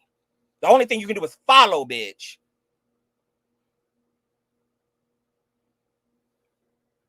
I ain't no pussy asshole. I ain't no fear-based ass bitch. This is what I came to do. This is what I'm here to do. This is what I always do. And this is what the fuck I'm going to die doing, bitch. I'm going to give my blood to this earth. Y'all better find y'all another weak-ass content creator to play with, bitch. Because I'm here for all the shits, bitch. I'm here for all the smoke, bitch. I'm here for all the fire, bitch. I didn't come to stay the fuck out the way, bitch. I came to shuffle the checkerboard. Niggas like Nosy, niggas like Hot Shot Radio, bitch, niggas like me, bitch, we came to protect. So you fucking hoes better find y'all something better to do. Because I guarantee you, bitch, I'll make it worse before it ever gets better. Everything you hoes try to do, I'm going to make Nicki and Kenneth pay for it instead, bitch, okay? So you can charge it to their tab. I ain't going to worry about fighting with you unemployed, uneducated ass minors making up her audience. What I'm going to do, bitch, is I'm going to make it worse. And I'm going to double down, ho, on your cult leaders. I'm going to draw blood out of their motherfucking ass. Okay? And they can inherit the sins of their followers. Bitch. You see me twirling? You hear me twirling in this motherfucking chair, bitch?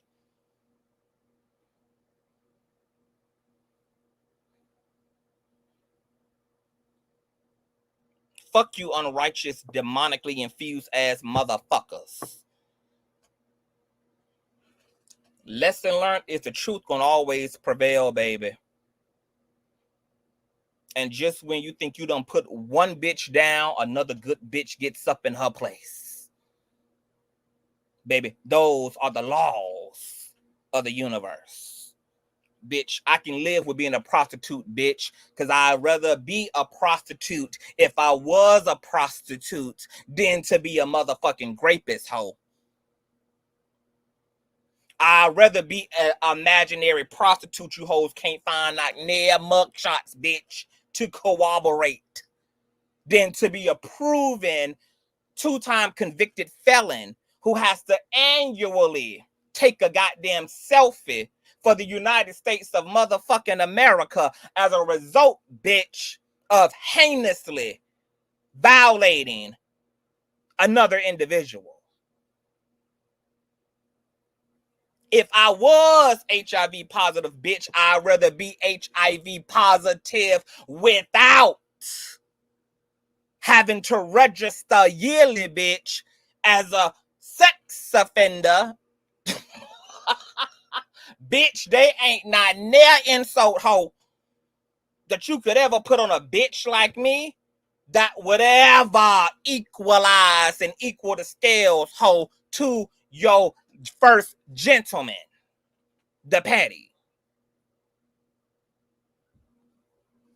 So while you hoes trying to get ahead of me, bitch, what you better go do is try to go talk to your leader, girl, and get him to explain why he dropped his lawsuit against the state of New York, honey. Why these people had forensic evidence, girl, to support that he was aware of all the things he claimed he wasn't aware, honey, of in his lawsuit, honey. And why your goddamn botched BBL, triple-double BBL, no non-thigh matching ass, motherfucking Lil' Kim clone ass leader is out here lying on a motherfucking woman and is so goddamn insecure that she had to infringe upon another woman's goddamn relationship to a sorry ass nigga just to have a nigga of her motherfucking own, bitch. There is nothing, ho, you bitches could say about me that is more embarrassing than what is said and proven about the motherfuckers you hoes actually worship.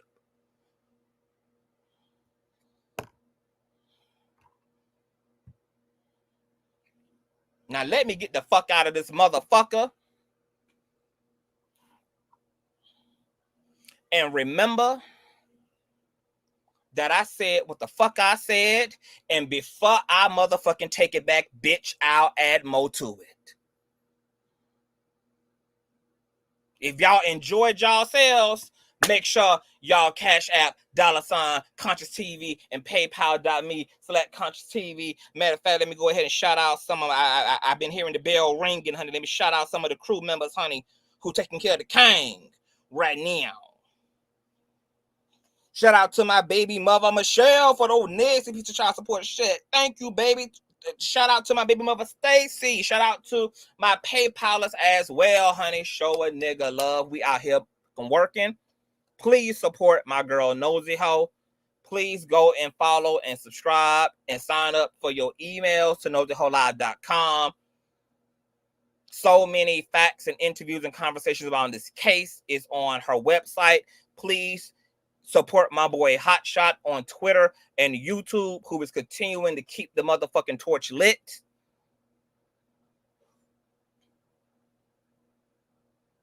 And now I guess it's 3-on-3, honey. You got the unholy trinity versus the actual trinity in this motherfucker, baby. Avengers assemble. Assemble, motherfucker. I love y'all all. Thumbs up this video. Support the channel. Stay subscribed. We got more content coming. Keep the word out. When y'all in other people comment sections and shit and live streams about this, don't let people put out no misinformation. Tell them where they can find the tea at Nosy Ho, where they can find the tea at Hotshot, where they can find the tea at CTV.